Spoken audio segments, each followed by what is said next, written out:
Here we have the YougetTech Evaporative Humidifier, very basic, large tank. Here we have the water gauge, which I consider a poor excuse for a water gauge. I cannot see what the water levels are at night, so I generally just assume it has to be filled. To refill, you just go to the sides here and lift. It's light enough, but it is top heavy, the fan part, and so just be careful when removing it and placing it.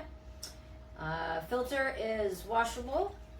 I do suggest rotating the filter every fill, I would say, every other fill, depending on how often you use it. But basically, doing that makes it so that this part does not dry out, because this is the max fill. So then that way this part does not dry out and then accumulate the grime that happens when the filters start to dry out. So then pop that bad boy back in.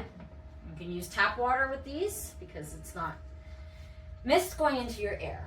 And then now we have the features. On and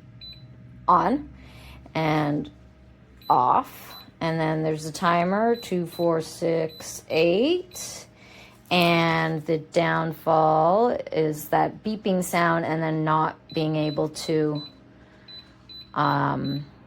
choose my fan setting, having to go back and forth. This is the fan at full blast. I'm about 3 feet away from the fan. It's quite loud.